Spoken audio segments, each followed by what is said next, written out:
कृत नरं चैव नरोत्तमं देवीं सरस्वतीं व्यासं ततो जयमुदीरयेत्।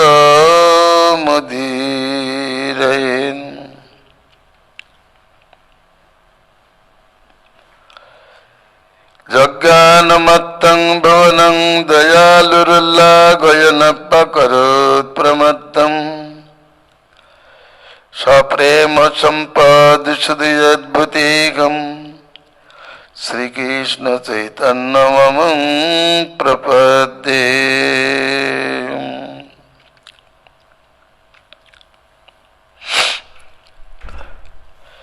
परम विजयते श्रीकृष्ण संकीर्तनम श्री श्री कृष्ण चैतन्य चंद्र विजयते तमाम।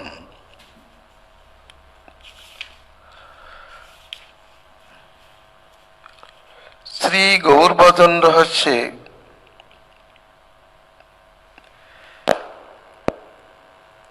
गौरेर मते पते सर्वान्तःकरणे अवस्थानी तदाज्ञापालीদের ধর্ম।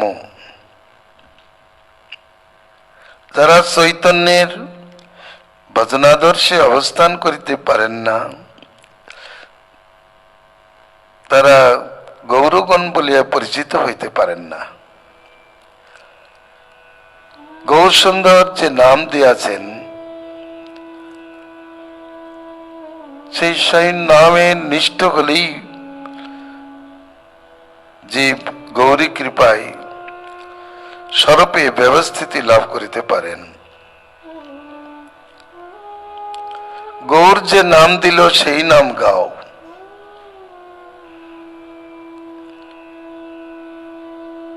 গৌর সুন্দরী মুখোদ্গীর্ণ হরিনাম প্রেমভাবিত জগৎকে প্রেমে আপ্লাবিত করেছে বলে রূপ গোস্বামী পাদ জানিয়েছেন।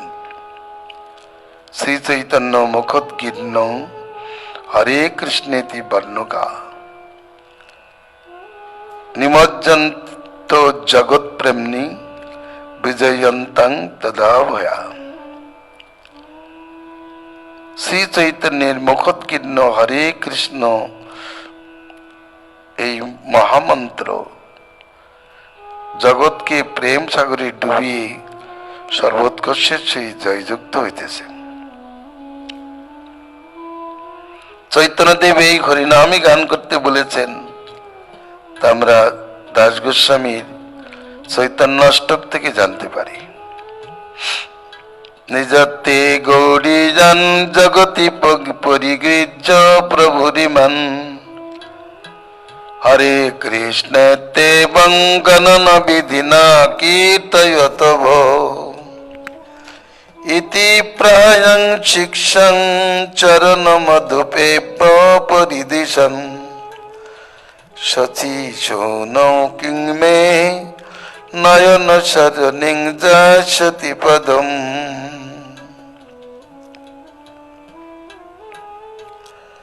অর্থাৎ গৌরীজনকে নিজজন রূপে গ্রহণ করিয়া ওই তোমরা সংখ্যাপূর্বক গণন বিধিতে হরে কৃষ্ণ মহামন্ত্র কীর্তন করো। এইরূপ উপদেশ দিতে দিতে সচিনন্দন শ্রী গৌরহরি কি আমার নয়ন পথে পতিত হইবেন।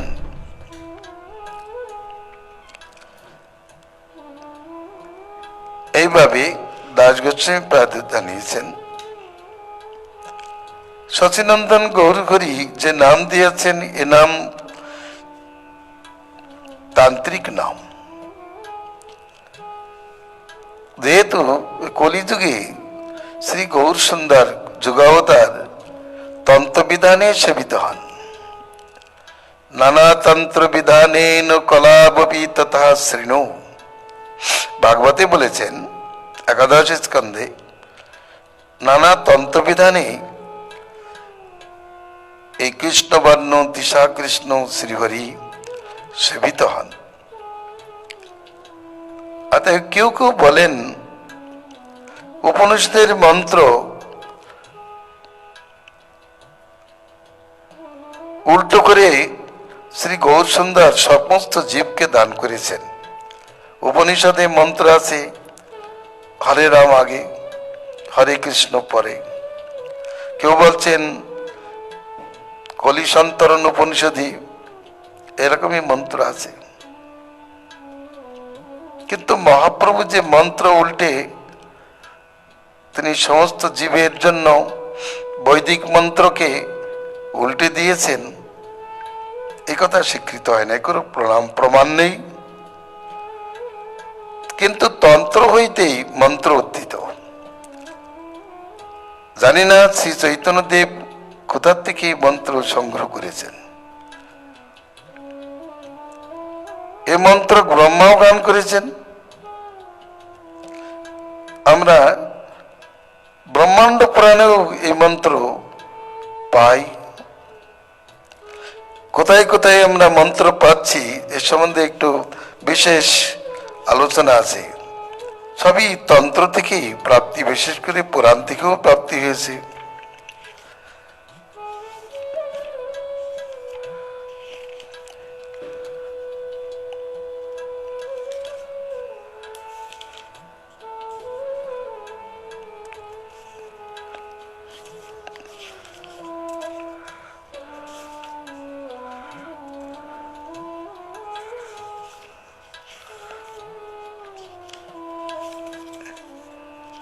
হরে কৃষ্ণ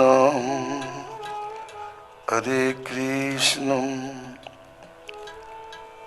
যেমন তন্ত্র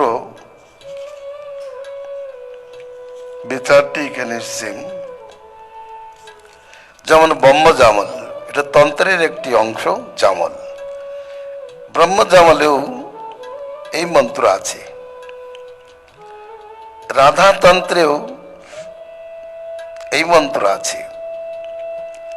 হরিং বিনা নাস্তি কিঞ্চিদ পাপ নিস্তার কঙ্কলৌ তস্মাৎ লোকোদ্ধারণার্থ হরি নাম প্রকাশয়েৎ। কলিযুগে হরি বিনা পাপ নিস্তারক আর কেউ নাই, সেই জন্য লোক উদ্ধার করবার জন্য হরিনাম প্রকাশ করেন। সর্বত্র মুচ্যতে লোক মহাপাপাৎ কলৌ যুগে হরে কৃষ্ণ পদদ্বয়ং কৃষ্ণেতি চ পদদ্বয়ম তথা হরে পদদ্বয়ম হরে রাম ইতি দ্বয়ম তদন্তে চ মহাদেবী রাম নাম দ্বয়ং বদেত হরে হরে তত ব্রূয়াৎ হরি নাম সমুদ্ধরেত মহামন্ত্রং চ কৃষ্ণস্য সর্ব পাপ প্রণাশকম ইতি।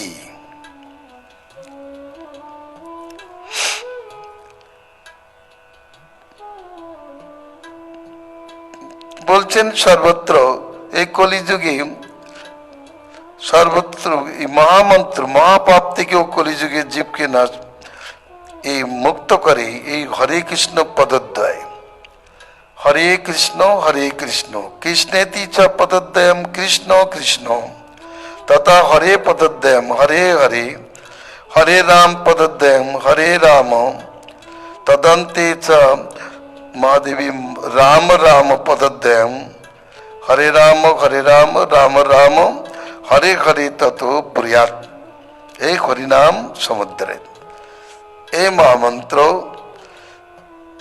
কৃষ্ণের এই মহামন্ত্র সর্ব পাপ প্রণাশক। শ্রী রাধাতন্ত্রে বাসুদেব বলিয়াছেন, হে শৃণুমাত মহামায়ে বিশ্ব বীজ স্বরূপিণী হরিনাম্ন মহামায়ে ক্রমং পদং সুরেশ্বরী। হে মাতো, হে মহামায়ে, এ বিশ্ব বীজ স্বরূপিণী, হে সুরেশ্বরী, হরিনামের ক্রমপদ শ্রবণ করো। শ্রীদৈব্যবাচ হরে কৃষ্ণ কৃষ্ণ কৃষ্ণ হরে হরে হরে রাম রাম রাম হরে হরে দাত্রিংশদক্ষরণ্যেব কলো নমানি সর্বদম। এই 32টি অক্ষরযুক্ত এই মহামন্ত্র কলিযুগে সর্বস্ব প্রদান করিয়া থাকে।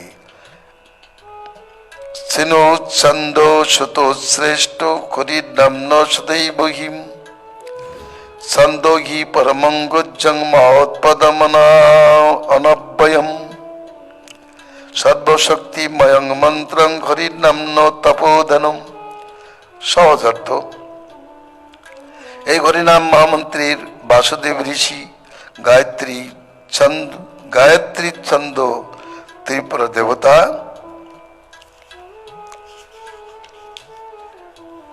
আর মহাবিদ্যা সিদ্ধার্থ বিনিয়োগ প্রকৃতিত। এই মন্ত্র প্রথমে গুরুমুখ থেকে শ্রবণ করবে, গুরুমুখ থেকে শ্রবণ করে তারপরে অন্য মন্ত্রে দীক্ষা গ্রহণ করবে। এ জানাচ্ছেন হরিনাম বিনা কর্ণশুদ্ধি হয় না। যে কর্ণে হরিনাম প্রবেশ করে নাই সেই কর্ণে মন্ত্র দীক্ষা দান উচিত নাই। তার জন্য বলছেন কর্ণশুদ্ধি বিনা পুত্র মহাবিদ্যাম উপাস্য স নারী বা পুরুষ বাপি তৎক্ষণাৎ নারকী ভবে।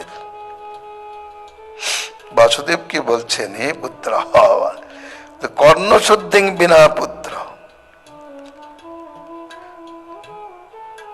কর্ণশুদ্ধি বিনা হে পুত্র এই মহাবিদ্যা যে অভ্যাস করে সে নারী হোক আর নর হোক তৎক্ষণাৎ নারকী হবে। তার জন্য ত্রিপুরা বাক্য সে কথা জানলাম। তারপরে সেই অনুসারে মহামন্ত্রী ব্যাপার। আবার ব্রহ্মাণ্ড পুরাণের রাধাবিদায়ী খণ্ডে দ্বৈপায়ন ঋষি প্রতি লোমহর্ষণের বাক্য তিনি জিজ্ঞাসা করেছেন, হরিনাম কি? দ্বৈপায়ন ঋষি বললেন, যে মন্ত্রের গ্রহণ মাত্রই দেহি দেহধারী ব্রহ্মময় হয়, সদ্য পুত হয়, মদপায়ী সদ্য পুত হয়, সর্বসিদ্ধিযুত হয়, সেই হরিনাম আমি তোমাকে বলিতেছি, শ্রবণ করো। হরে কৃষ্ণ কৃষ্ণ কৃষ্ণ হরে হরে, হরে রাম রাম রাম হরে হরে।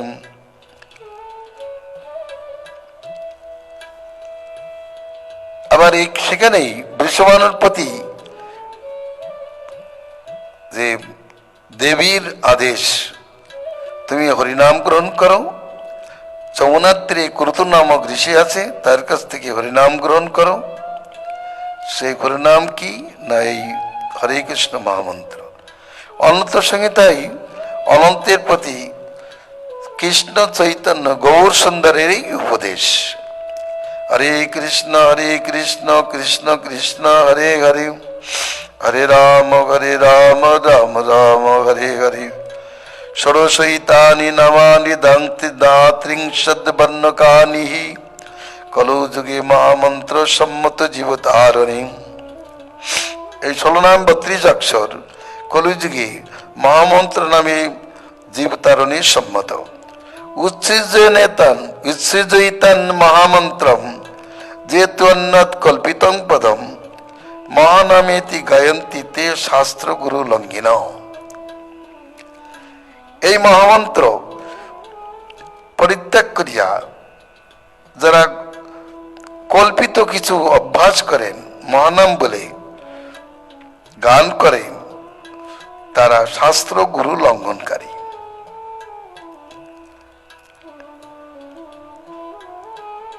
মহামন্ত্রে বৈদিক প্রমাণ তো ওখানেই বলেছেন। অনন্ত সংহিতায় স্বয়ং গৌর সুন্দর অনন্তকে বলেছেন। তাহলে গৌর সুন্দরই বলেছেন যখন, আবার এই জগতেও এসে গৌর সুন্দর প্রাণীগণকে বলেছেন। এই জন্য অদ্বৈত প্রভু বলেছেন, জয় জয় হরে কৃষ্ণ মন্ত্রের প্রকাশ। হরে কৃষ্ণের মন্ত্রকে তিনি প্রকাশিত করেছেন জগতে। যদিও এর আগে অনেকেই জপ করেছেন, হরিদাস ঠাকুর আদি অনেকেই জপ করেছেন, কিন্তু মহাপ্রভু প্রথম প্রকাশ করেছিলেন বঙ্গদেশে তপন মিশ্রের কাছে। তারপর নবদ্বীপের নগরবাসীর কাছে এই মহামন্ত্র প্রকাশ করেছেন। আবার এই সনত কুমার সংহিতার থেকে মন্ত্রোদ্ধার হয়েছে বলে ধ্যানচন্দ্র পদ্ধতিতে জানানো হয়েছে যে মন্ত্রোদ্ধার হয়েছে শরৎ কুমার সংহিতাতে। অবশ্য ধ্যানচন্দ্র পদ্ধতিতে তা সংগৃহীত হয়েছে বটে, কিন্তু কৃষ্ণ চৈতন্য মহাপ্রভু কোথার থেকে সংগ্রহ করেছেন সেটা জানবার বিষয়। কিন্তু আমরা অনন্ত সংহিতাতে জানতে পারি যে স্বয়ং গৌর সুন্দর এই হরিকৃষ্ণ মহামন্ত্র অনন্তকে উপদেশ করিয়াছেন।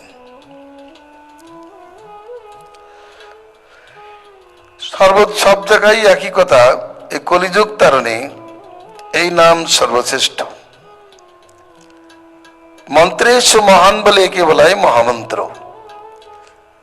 এই চতুর্থান্ত পদযুক্ত না, কিন্তু মন্ত্রের মধ্যে এটি সর্বোত্তম, এই জন্য একে মহামন্ত্র বলা হয়। মন্ত্রের থেকে অধিক ফলপ্রদ, এই জন্য একে মহামন্ত্র বলা হয়। তো মহামন্ত্রের সংজ্ঞা কি হবে? মন্ত্রেষু মহান ইতি মহামন্ত্র। মহান মন্ত্র ইতি মহামন্ত্র, এই কথাও বলা যায়। শ্রেষ্ঠ মন্ত্র এ কথা বলা যাবে, কিন্তু আরেকটি অর্থ হবে মন্ত্রেষু মহান। মন্ত্রের মধ্যে মহান, সর্বোত্তম। কারণ মন্ত্র জপে যে কাজ না হয়, এই নাম কীর্তনে ততোধিক কার্যসিদ্ধ হয়। যেমন চৈতন্য দেবের গুরুদেব বলেছেন, চৈতন্য চরিতামৃতে পদ আছে, প্রকাশানন্দের সঙ্গে কথোপকথনে, যে গুরুদেব আমাকে মূর্খ জেনে আমাকে হরিনাম গান করতে বলেছেন। গুরু মরে মূর্খ দেখি করিলা শাসন, মূর্খ তুমি তোমার নাহি বেদান্ত অধিকার, কৃষ্ণ মন্ত্র জপ সদা এই মন্ত্র সার। কৃষ্ণ মন্ত্র হইতে হবে সংসার মোচন, কৃষ্ণ নাম হইতে পাবে কৃষ্ণের চরণ। তাহলে আমরা জানতে পারলাম যে কৃষ্ণ বিষয়ক মন্ত্র জপ করিলে মানুষের মনশুদ্ধি ক্রমে সংসার থেকে মুক্তি হয়। আর কৃষ্ণ নাম কীর্তনে জীব সরাসরি কৃষ্ণের পাদপদ্ম প্রাপ্ত হয়। কৃষ্ণ পাদপদ্ম প্রাপ্তির কথা আছে বলেই চৈতন্যদেব এই মন্ত্রকে স্বীকার করেছেন। চৈতন্যের একটা বিশেষ ধ্যান, চৈতন্যের মতের একটা বিশেষ বৈশিষ্ট্য, যে সাধ্যে, যে সাধনে, যে মন্ত্রে এবং যে নামে কৃষ্ণ প্রাপ্তির কথা নাই, তিনি সেই সাধ্য, সেই সাধন, সেই মন্ত্র, সেই তন্ত্র আদিকে বা বিধিকে তিনি স্বীকার করেন নাই। সর্বত্র তিনি এটাই স্বীকার করেছেন যাতে কৃষ্ণ প্রাপ্তি হয়। নবদা ভক্তিতে কৃষ্ণ প্রাপ্তি হয়, পঞ্চদা ভক্তিতে কৃষ্ণ প্রাপ্তি হয় বলে তিনি নবদা ভক্তিকে সর্বোত্তম রূপে, পঞ্চদা ভক্তিকে সর্বোত্তমোত্তম রূপে গান করেছেন। চতুষ্ষষ্ঠী ভাঙতাঙ্গ যাতনের কথা বলেছে হরিভক্তি না হরিভক্তি বিলাসী বা না ভক্তির সমৃদ্ধ সিন্ধুতে, ঠিকই, কিন্তু চৈতন্যদেব বলেছেন তার একই কথা, ভজনের মধ্যে শ্রেষ্ঠ নববিধা ভক্তি, কৃষ্ণ প্রেম কৃষ্ণ দিতে ধরে মহাশক্তি। তার মধ্যে সর্বশ্রেষ্ঠ নাম সংকীর্তন, নিরপরাধী লইলে নাম পাই প্রেমধন। চৈতন্যদেবের এই বিচার, তার এই নিষ্ঠা যে কৃষ্ণ সম্বন্ধ নাই, কৃষ্ণ প্রাপ্তির কথা নাই, যে মন্ত্রে, যে তন্ত্রে, যে সাধ্যে, যে সাধনে, সেটা তিনি স্বীকার করেন না। যে তন্ত্রে কৃষ্ণ প্রাপ্তির, যে মন্ত্রে কৃষ্ণ প্রাপ্তির কথা আছে, সেই মন্ত্রেই তিনি স্বীকার করেছেন। যদিও ধ্যানচন্দ্র পদ্ধতিতে তিনটে সিদ্ধ মন্ত্র বলেছেন, কাম বীজ মন্ত্র, কাম গায়ত্রী মন্ত্র এবং হরে কৃষ্ণ মহামন্ত্র, এই তিনটি সিদ্ধ মন্ত্র বলেছেন। তার মধ্যে নামের শ্রেষ্ঠতা মহাপ্রভু গান করেছেন। আর যেহেতু তিনি নানা তন্ত্র বিধানে কলিযুগে উপাসিত হন, এই জন্য তন্ত্র হইতেই এই মন্ত্রোদ্ধার প্রসঙ্গ উঠে আসে। কিন্তু তার নামের সন্দর্ভ তিনি অন্য প্রকার দান করেছেন। পিপ্পলাদ উপনিষদেও বলেছেন যে তিনি হরে কৃষ্ণ রাম এই তিনটি নাম ছন্দবদ্ধভাবে গান করেন। আর এই হরিনাম মহামন্ত্র সম্বোধন পদ গিয়েছেন, যেহেতু তিনি রাধাভাবে ভাবিত হয়েই এই মহামন্ত্র গান করিয়াছেন। তিনি রাধাভাবে ভাবিত হয়ে গান করেছেন। জীব তার অনুগ্রহ করবে, যেমন সখীরা তার আনুগত্য করে অনুদোহার করে থাকেন। তাহলে নগরবাসীর প্রতি এই উপদেশ, সাধ্য সাধন তিনি বলেছেন এই হরিনামই সাধন এবং হরিনামই সাধ্য। সাধ্য সাধন তত্ত্ব যে কিছু সকল হরিনাম মহামন্ত্রে পাইবে সকল। সাধিতে সাধিতে যাবে প্রেমাঙ্কুর হবে, সাধ্য সাধন তত্ত্ব জানিবা সে তবে। মহাপ্রভু বঙ্গদেশবাসী তপন মিশ্রকে উপদেশ করেছেন, চৈতন্য ভাগবতে এর বর্ণনা আছে। নগরবাসীর প্রতি হচ্ছে এই উপদেশ, এবং এটাও নিশ্চয় করে দিয়েছেন যে এছাড়া কিছু বলবে না, আর কিছু বলবে না। যারা এই জগতে একটু বক্তব্য রাখছি, যারা চৈতন্যের মতের সঙ্গে সঙ্গে আমার নিজেদের মত চালাচ্ছেন, তারা কিন্তু চৈতন্যের থেকে অনেক দূরে অবস্থিত। চৈতন্যদেব হরিনাম দিয়েছেন, আবার নিজে একটা পাঁচালি গান করতে আরম্ভ করেছেন। কেউ বলছে আমার গুরু দিয়েছে, কেউ বলছেন আমার মা দিয়েছে স্বপ্নে, ইত্যাদি প্রকারে। কেউ আবার হাকিট পতন গান করতে আরম্ভ করেছেন নতুন করে ছন্দ করে। এরা শাস্ত্র গুরু লঙ্ঘনকারী, স্পষ্ট কথা। এরা চৈতন্যের মত পথে নাই। ওরা চেয়েছেন যে চৈতন্যের মতের সঙ্গে আমরা একটু মত ঢোকাই দিই। হরিনাম কীর্তন না করে ছড়া কীর্তন আরম্ভ করে দিল। যারাই করছে তারা বড় সাধু গৌড়ীয় বলে পরিচয় দিলেও তারা প্রকৃত শুদ্ধ গৌড়ীয় নয়েন। কারণ চৈতন্যের মতে তাদের বিশ্বাস নেই, হরিনাম মহামন্ত্র গানে তাদের বিশ্বাস নেই। আবার এই হরিনাম মহামন্ত্র যারা গান করতে দ্বিধাবোধ করে, তারাও চৈতন্যের গুণে নাই। তারা কেউ বলেন না, কেবল এই মন্ত্র জপের বিষয়, কীর্তনের বিষয় না। কিন্তু এটা জপ কীর্তন সর্বাবস্থায়। কারণ খাইতে সইতে যথাযথা নাম লয়, দেশকাল নিয়ম নাই সর্বসিদ্ধি হয়। আর সর্বক্ষণ বলইতে বিধি নাই। আর এই পদের দ্বারা জানাচ্ছেন যে প্রথমে তো বলেছিলেন সংখ্যাপূর্বক হরিনাম করবে। প্রভু কহিলাম এই মহামন্ত্র, ইয়া জপ গিয়া সবে করিয়া নির্বন্ধ, ইয়া হইতে সর্বসিদ্ধি হইবে সবার, সর্বক্ষণ বলইতে বিধি নাই। আর প্রথমে বলেছেন সংখ্যাপূর্বক জপ করো, তারপরে বলছেন সর্বক্ষণ বলইতে। তাহলে এর দ্বারা সিদ্ধ হয়েছে যে এই জপের বিষয় এবং কীর্তনের বিষয় সর্বাবস্থায় এ হরিনাম কীর্তনীয়। তাহলে শ্রী চৈতন্যদেব এদের কৃষ্ণ প্রাপ্তির কথা আছে বলে, কি করে কৃষ্ণ প্রাপ্তি হয় তিনি জানিয়েছেন। শিক্ষাষ্টকের প্রথম শ্লোকতে জানিয়েছেন যে নাম সংকীর্তনে সকল প্রকার পুরুষার্থ সিদ্ধ হয়, জীবের সাধকের যাবতীয় প্রয়োজন সিদ্ধ হয় নাম সংকীর্তনে।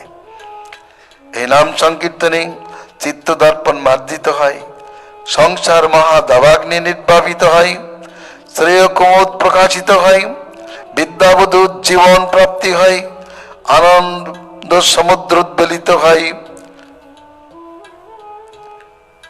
আর প্রতিপদে অমৃতের আস্বাদ প্রাপ্তি ঘটে, সঙ্গে সঙ্গে সর্বেন্দ্রিয়ের শ্রবণ ঘটে। চৈতন্যদেব এই শিক্ষাষ্টক গান করে তার নিজের ভাষায় তার অর্থ করেছেন সংকীর্তন হইতে পাপ সংসার নাশন, চিত্ত শুদ্ধি সর্বভক্তি সাধন উদ্গম। সর্বভক্তি সাধন উদ্গম অর্থাৎ সংকীর্তন থেকেই নবদা ভক্তি উদ্গম হয়।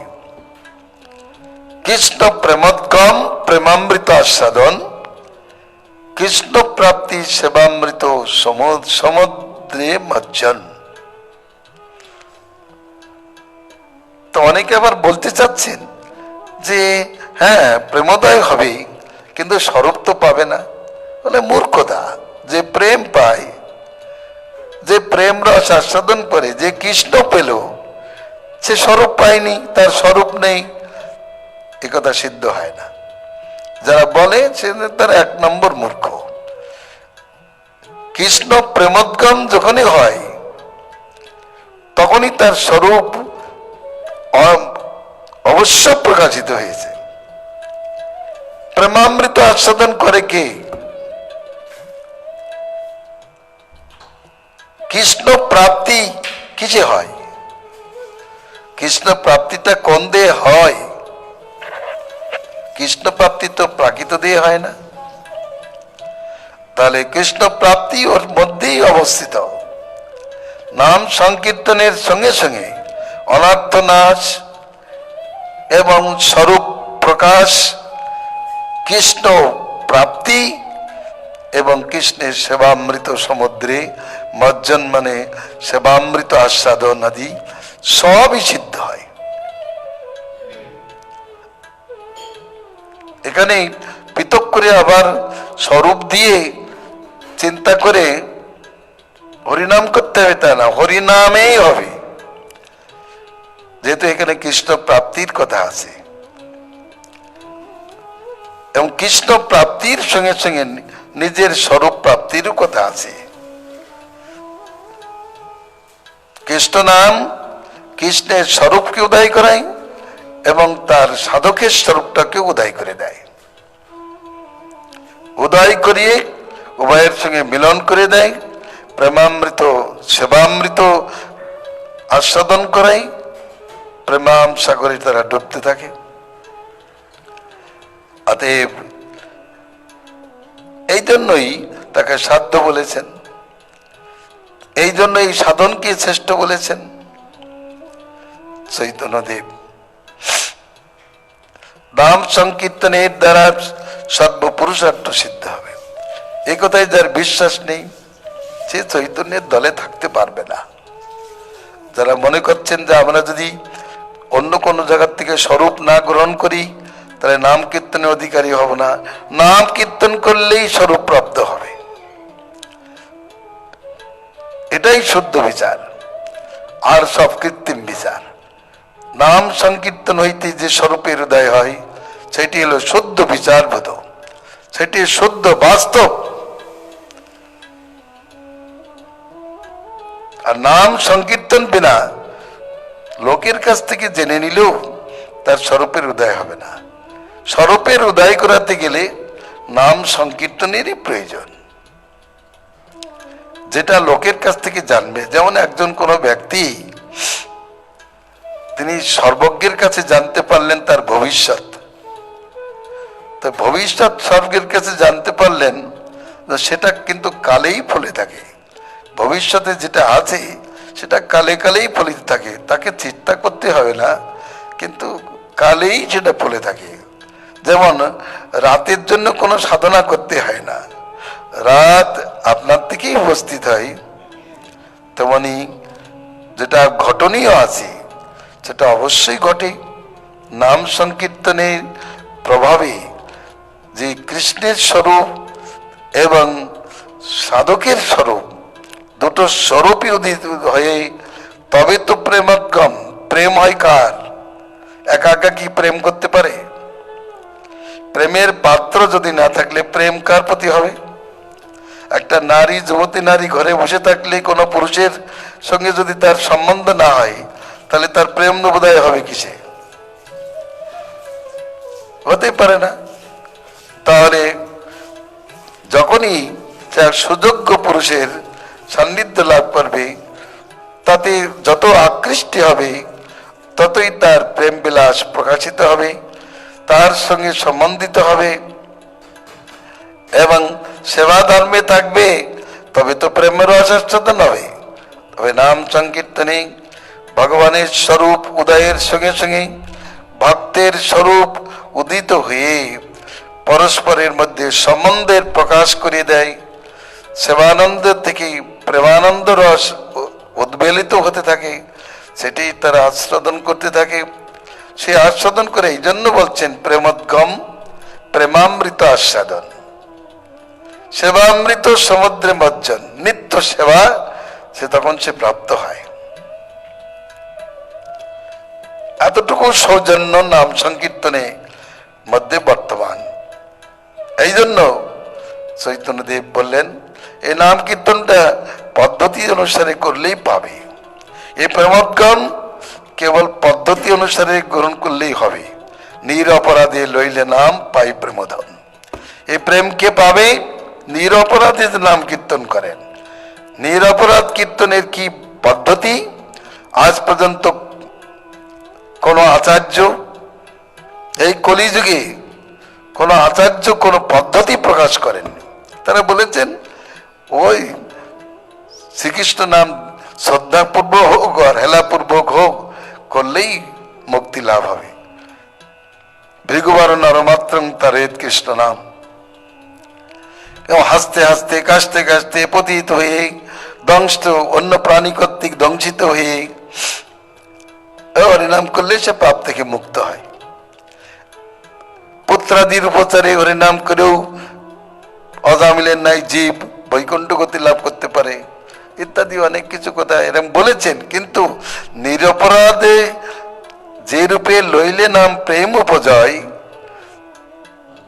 তার লক্ষণ শ্লোক শুনো স্বরূপ রাম রায়। এটা কেবল চৈতন্য দেবী প্রকাশ করেছেন। শাস্ত্রে আমরা আর কোনো এইভাবে পদ্ধতি প্রাপ্ত হই না, কিন্তু চৈতন্য দেবী প্রকাশ করেছেন যে ত্রিনাথ শুনেছেন তরীব সহিষ্ণনা অমানি না মানদেন কীর্তনীয় সদা হরি। তাহলে তিনি নিজে মুখেই ব্যাখ্যা করে শোনাচ্ছেন যে রূপে লইলে নাম প্রেম উপজয়, তার লক্ষণ শ্লোক শুনো স্বরূপ রাম রায়। এই পদ্ধতি যদি কেউ অবলম্বন করে তাহলে সে প্রেম প্রাপ্ত হবে, কৃষ্ণকে প্রাপ্ত হবে, সেবামৃত রস পানে ধন্য হবে। কিন্তু যদি পদ্ধতি অবলম্বন না করে, অপরাধযুক্ত নাম কীর্তন করে, তাহলে কোটি জন্ম করো যদি নাম সংকীর্তন, তথাপি না পাই কৃষ্ণ পদে প্রেমধন। একথাও জানিয়েছেন। যারা মনে করছেন যে নাম প্রকার করলেই হবে, না, নামাভাস, নাম অপরাধ, শুদ্ধ নাম কীর্তন, এর পরিচয় জানা থাকা দরকার। যদি শুদ্ধ নাম কীর্তন না হয় তাহলে কোটি জন্ম শ্রবণ কীর্তন করলেও সে নামে প্রেমোদয় হয় না। আর প্রেমোদয় না হলে তার স্বরূপের প্রেমানন্দ আস্বাদন কি করে সম্ভব হয়? তা যতই শুদ্ধ মানুষ যতই জানুক না কেন, কোন সর্বজ্ঞের কাছ থেকে জানুক না কেন যার ভবিষ্যৎ এরকম হবে, কিন্তু নাম কীর্তন না করলে তার স্বরূপের উদয় করাতে পারবে না। শুধুমাত্র সেই দলিল নামা শুধু রিপিট করে প্রেম উদয় করতে পারবে না, কিন্তু কৃষ্ণ নাম রিপিট করে শুদ্ধভাবে কৃষ্ণ নাম জপ করে তার স্বরূপকে উদয় করাতে পারবে। কারণ কৃষ্ণ নামই তার স্বরূপকে উদয় করে দেবে। পদ্ধতি যেমন, কি করে দুধ নিজে নিজেই তো চিনিতে পরিণত হয় না, ছানায় পরিণত হয় না। দুধ যখন অম্লযুক্ত হবে তখন ছানায় পরিণত হবে, সেটা তপ্ত হলে হবে। তদ্রূপ এই পদ্ধতি নাম সংকীর্তন যখনই হবে, নাম সংকীর্তনের সহিত তার স্বরূপোদয় হবে। নাম সংকীর্তনে যেমন তার অনর্থ নাশ হয়, তেমনি তার পরমার্থ প্রকাশিত হয়। পরমার্থই হচ্ছে কৃষ্ণ প্রেম। এবং কৃষ্ণ প্রেম যে প্রাপ্ত হয়, তাহলে কৃষ্ণের সঙ্গে তার তো নিত্য সম্বন্ধ স্থাপিত হয়ে যায়। তার স্বরূপ সেখানে থাকে না এমনটি কথা নাই। লোকটা কথা বলছে কিন্তু তার দেহ নাই, একই কথা। সে কি ভূত? ভূতেরও শরীর আছে, আমি দেখতে পাই না তাই বলে ভূতের শরীর নাই এমনটি না। সেটা হলো সূক্ষ্ম শরীর। তেমনি যিনি প্রেম প্রাপ্ত হয়েছেন তার যে স্বরূপ নেই, নিত্য স্বরূপ নেই এমনটি না। কৃষ্ণ, যেমন আমি বলেছি যে কৃষ্ণই তিনি তার ভজন উপযোগী শরীরকে দান করেন ভক্তকে। প্রথমত তার সাধন করবার জন্য যে সাধক শরীর দান করেন, এবং পরবর্তীকালে তিনি তাকে সিদ্ধ স্বরূপ দান করে তার প্রেমামৃত রসকে আস্বাদন করান। এটা অনুভূত বিষয়, এটা গল্প বিষয় না।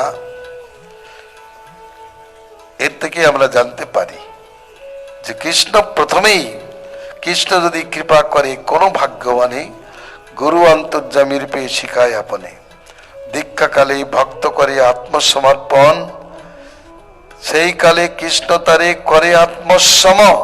আত্মসম শব্দের অর্থ নিজের সেবাযোগ্য করেন। সেই দেহ করে তার চিদানন্দময়, অপ্রাকৃত দেহ কৃষ্ণের চরণ ভজয়। তাহলে দেহটা দিচ্ছে কে? দেহটা চিদানন্দময় করলো কে? কৃষ্ণ।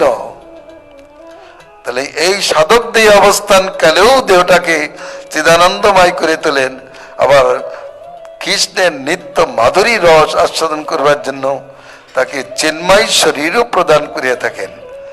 কারণ এই হরিনাম কীর্তন করতে করতে কৃষ্ণের প্রতি যত আকৃষ্ট হয় ততই তার স্বরূপ প্রকাশিত হয়, তার অন্তর্চিন্তিত শরীরের উদয় হয়।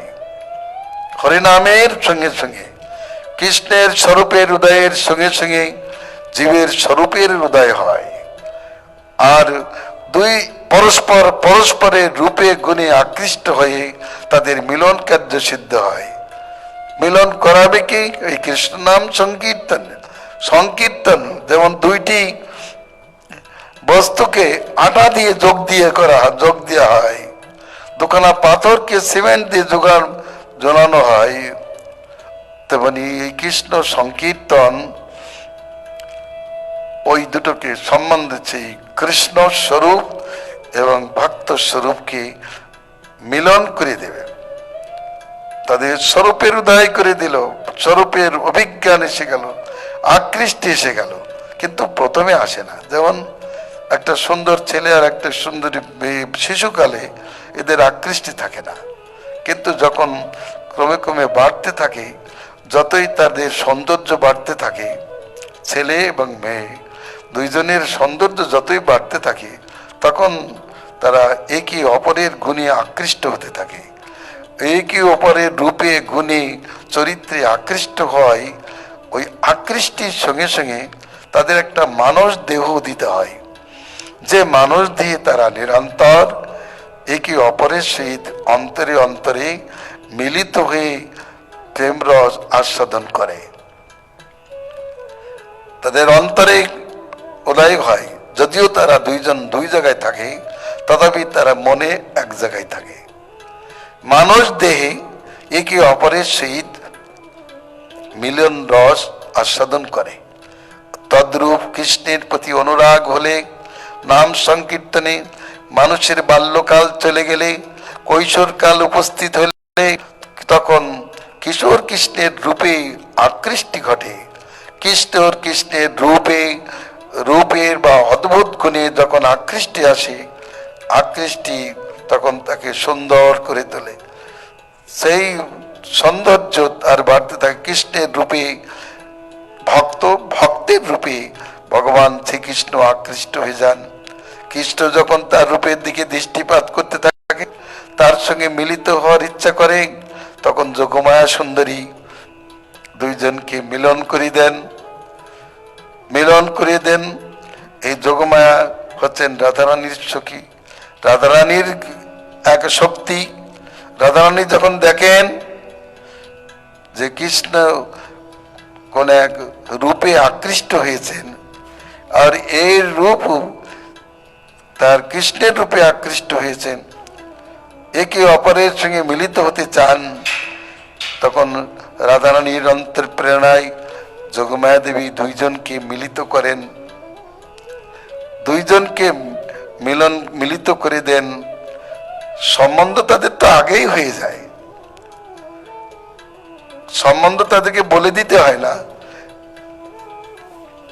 যেমন সুন্দর খাদ্যবস্তু খেতে হবে এ কথা যেমন বলে দিতে হয় না, তেমনি একে অপরের রূপে আকৃষ্ট হলে তাদের সঙ্গে যে মিলিত হতে হয়, সম্বন্ধ হয়েছে বলেই তো আকৃষ্ট হয়েছে।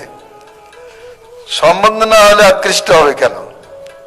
সম্বন্ধ হয়েছে, হয়েছে বলেই আকৃষ্ট হয়েছে। এবার সম্বন্ধটা আগে হয়েছে মানসে, এবার হবে সাক্ষাতে। এই সাক্ষাতে এই ব্যবস্থাটা করে দেন যোগমায়া সুন্দরী, তখন মিলন করে দেন। তো কখন কোথায় ভগবত গীতায় সেই মিলনের কথা প্রসঙ্গ গিয়েছেন। মাতৃত্তা মদ্গত প্রাণা বধেন্ত পরস্পরম কথয়ন্ত মাং নিত্যং তুষ্যন্তি চা রমন্তি চ। তখন ভক্তের সঙ্গে কীর্তন করিতে করিতে ওই মিলনানন্দ রস আস্বাদন করতে থাকে। এই শরীরেই, এই প্রাকৃত দেহ থাকা সত্ত্বেও অপ্রাকৃত শরীরে তার রস আস্বাদন প্রসঙ্গ চলে। তারপর যথাসময় বিমুক্ত সংস্থিতি লাভ হয়। তার পঞ্চম যেমন নারদের দেহ, নারদ প্রথমেই ভগবানের রূপে আকৃষ্ট হয়েছিলেন, ভগবান অন্তর্ধান করলেন, নারদ সেই রূপের ধ্যানে তন্ময় হয়ে গেলেন। এমনটি করতে করতেই তার পঞ্চভৌতিক দেহ চলে গেল, সঙ্গে সঙ্গে ভাগবতী তনু লাভ করে তিনি নিত্যকাল কৃষ্ণের সঙ্গী হয়ে গেলেন, কৃষ্ণের রূপ দেখতে থাকলেন। তদ্রূপ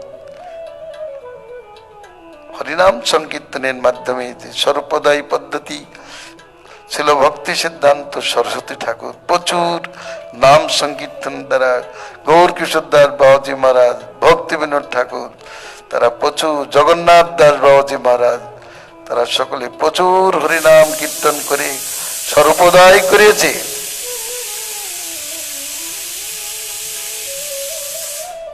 নাম কীর্তনে স্বরূপদায় হয় বলে বলেছেন। অতএব নিছক স্বরূপোদয় করাতে গেলে নিরপরাধ নাম সংকীর্তনের প্রয়োজন। চৈতন্যদেব ওই পদ্ধতিটা প্রকাশ করেছেন।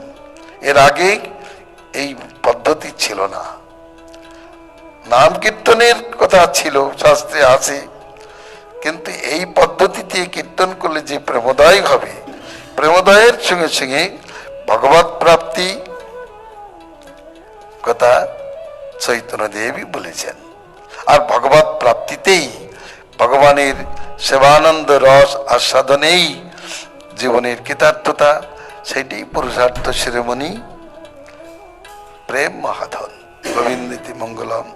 হরে কৃষ্ণ কৃষ্ণ কৃষ্ণ হরে হরে, হরে রাম রাম রাম হরে হরে।